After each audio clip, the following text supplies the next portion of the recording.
안녕하세요. 일신사입니다. 저희 채널에는 신박한 사연들이 많이 있으니 많은 분들의 구독 부탁드립니다. 이번 사연은 전처의 외도로 이혼하고 홀로 모시고 살던 어머니를 좋은 여자분을 만나 함께 한동안 효도하다가 얼마 전에 보내드렸다는 사연인데요. 함께 보시겠습니다. 안녕하세요. 저는 올해 40이 된 돌싱남입니다. 전처의 외도로 이혼을 하고 혼자 지낸 지도 10년 정도 되었네요. 저희 아버지와 어머니는 제가 중학교 때 이혼을 하셨고, 어머니는 학교 졸업 후 바로 결혼을 하셨던 터라 일을 해보신 적이 없었습니다. 이혼 후 어머니는 홀로 저를 키우셨어요. 어릴 적 잘 살던 저희 집은 한순간에 형편이 어려워졌습니다. 어머니는 직장 생활을 시작하셨는데 많이 힘이 드셨던 것 같습니다. 어느 날 갑자기 쓰러지신 후 뇌졸중 증세로 편마비까지 오셨어요.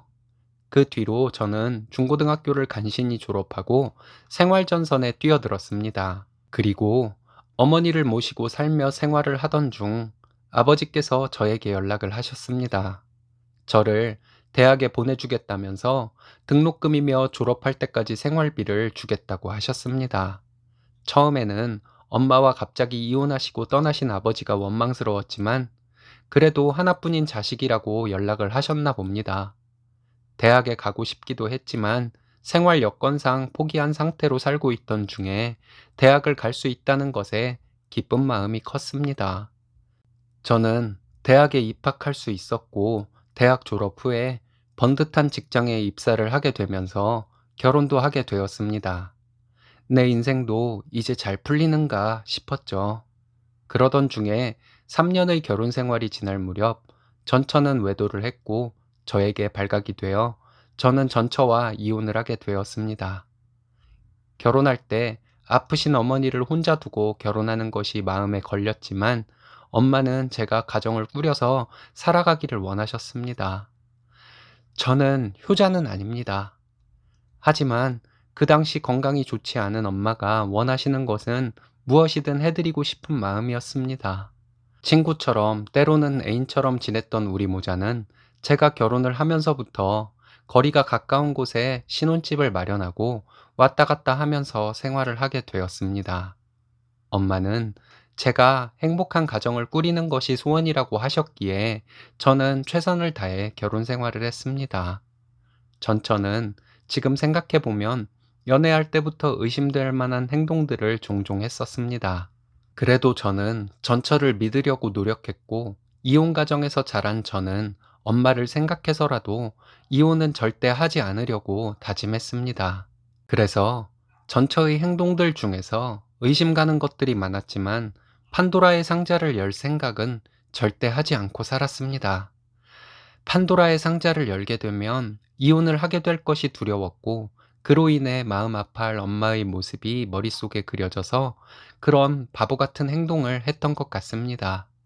하지만 저희 노력에도 불구하고 점점 대놓고 바람을 피우고 발각이 된 후에 너무도 당당했던 전처의 태도에 저는 너무 큰 충격을 받아 이혼을 하고 말았습니다. 제가 이혼하게 된 과정은 상세하게 적지 않겠습니다. 저는 이혼 후 불편하신 엄마를 대신해서 집안 살림을 하며 함께 살고 있었어요. 마음 아프게 이혼을 했지만 어머니와 함께하는 하루하루가 즐거움이었습니다. 엄마는 얼굴도 예쁘시지만 유머 감각도 있으셔서 저를 항상 웃게 해주시곤 했어요. 그런 저희 엄마가 작년 10월에 돌아가셨습니다. 제가 중학교 때 첫 번째 쓰러지신 후 뇌졸중이 2번이나 또 찾아왔습니다. 세 번째 찾아온 뇌졸중으로 결국 저희 어머니는 일어나지 못하셨습니다. 제가 중학생이었을 때부터 작년까지 25년이 훌쩍 넘는 세월 동안 앉아만 계시고 집에만 계시다가 돌아가셨습니다. 엄마가 돌아가시기 전 현재의 여자친구를 우연히 만나게 되었습니다.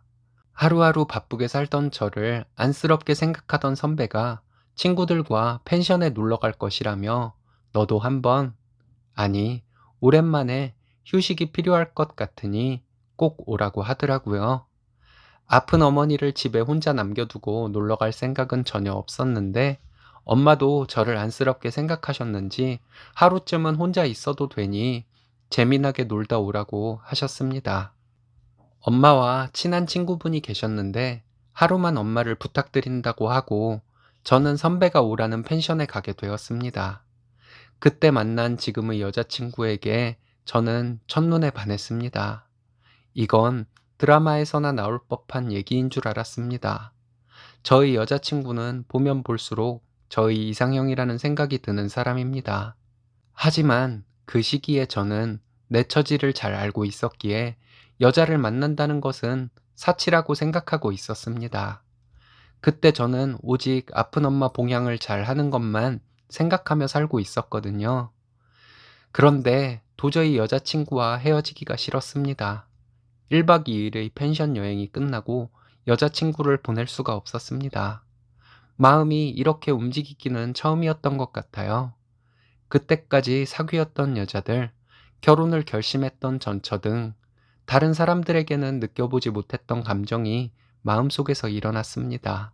그렇게 연락을 주고받으며 지내며 여자친구와 점점 가까워졌습니다.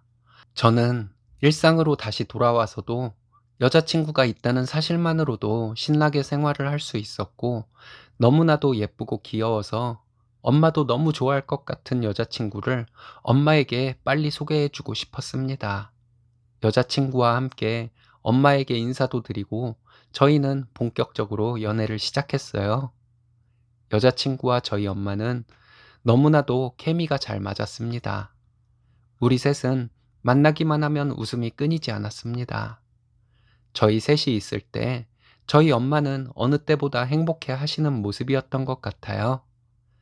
제가 이혼한 후에 한참 젊은 나이에 연애도 못하고 엄마만 돌보며 사는 것이 엄마도 안쓰러우셨겠죠.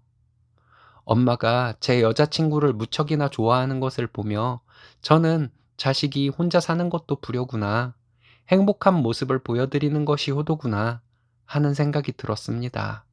저는 여자친구에게 적극적으로 행동했지만 사실 마음 한구석에는 거동이 불편한 홀어머니를 모시고 살고 있다는 사실이 여자친구에게 미안해서 생각이 복잡할 때가 많았습니다. 그래도 마음이 가는 것은 사람으로서, 남자로서 어쩔 수 없었나 봅니다. 쓰다 보니 저도 참 이기적인 놈이네요. 이 부분에 대해서는 많은 분들이 욕하셔도 할 말은 없습니다. 또한 저는 한 번의 이혼 경험이 있기에 조심스럽기도 했습니다. 그렇게 시간을 보내며 한 달, 두 달, 세 달, 시간이 흐르다가 엄마는 급격히 몸 상태가 안 좋아지셨습니다. 결국엔 하늘나라로 보내드려야 했고, 외동아들인 저는 빈소를 홀로 지키게 되었습니다. 여자친구는 장례식 내내 저와 함께 있어 주었어요. 장례식이 끝나고 발인 때도 그리고 엄마의 고향에도 같이 가주었습니다. 엄마가 좋아하셨던 여자친구가 함께 빈소를 지켜주어 엄마를 잘 보내드릴 수 있었습니다. 저희 어머니는 가시면서도 좋은 일을 하시고 싶어 하셨습니다. 그래서 장기 기증을 원하셨고 의사가 되고 싶은 사람들에게 실험 대상으로라도 좋은 일을 하시고 싶다고 하시며 장기 기증을 결정하신 것이었어요.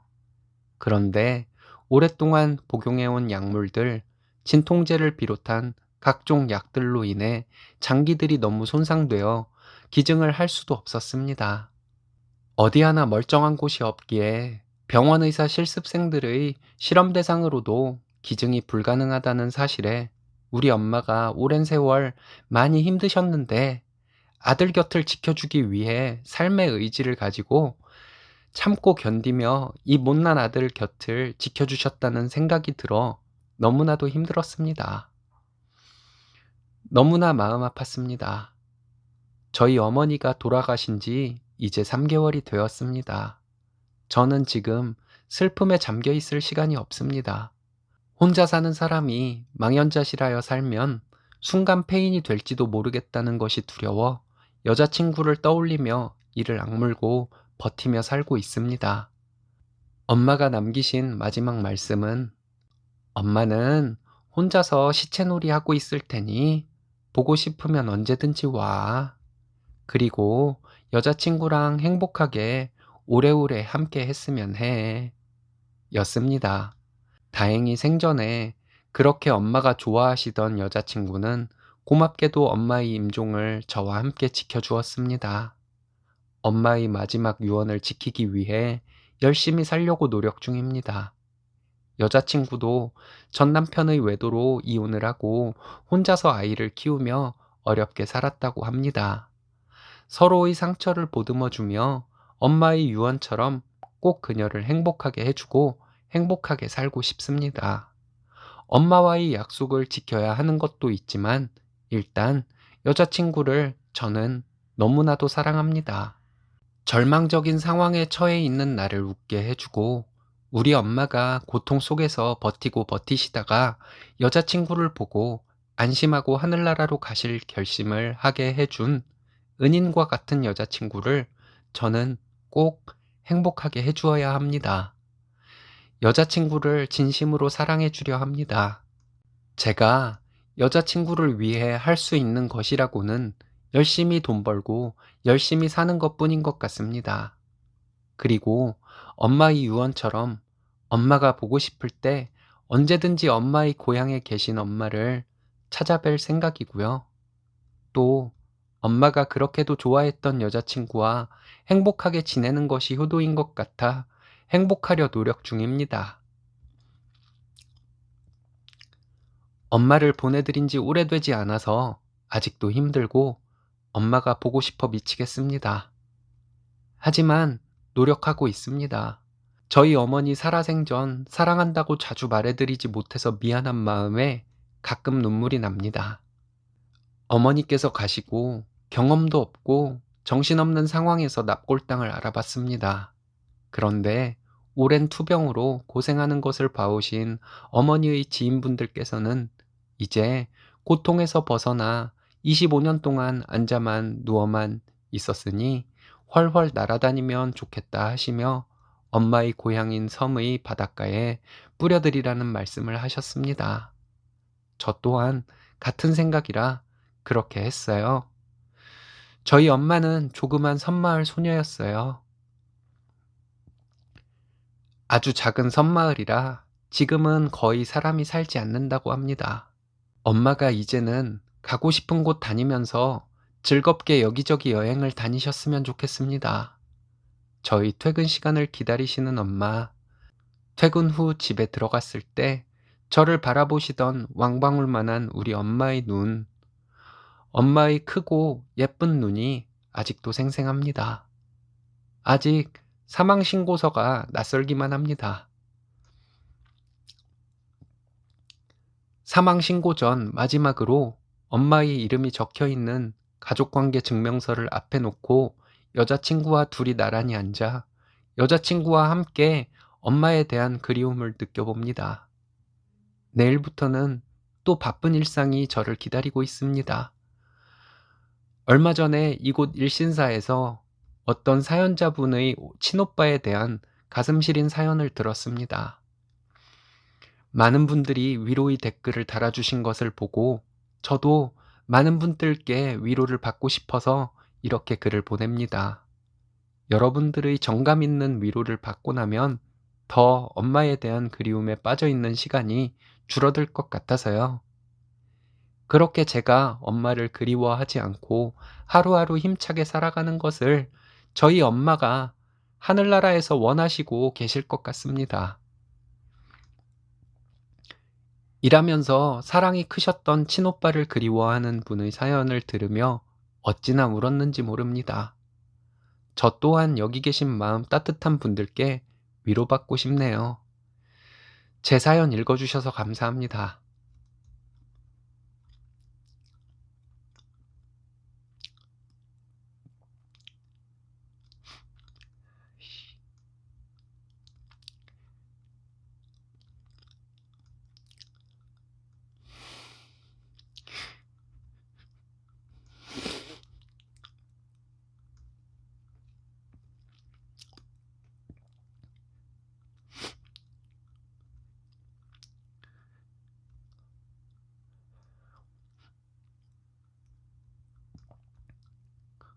엄마, 사랑해. 난 왜 엄마가 살아계실 때보다 요즘에 오히려 엄마에게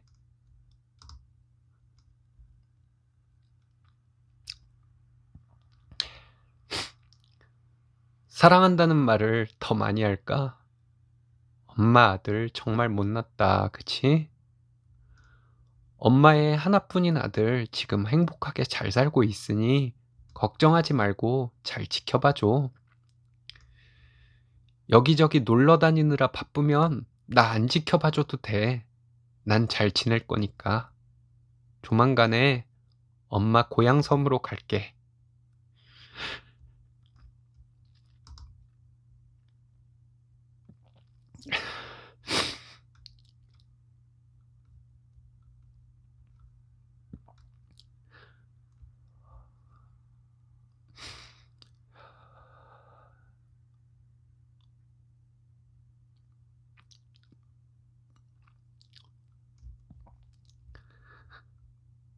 오늘의 사연은 여기까지입니다.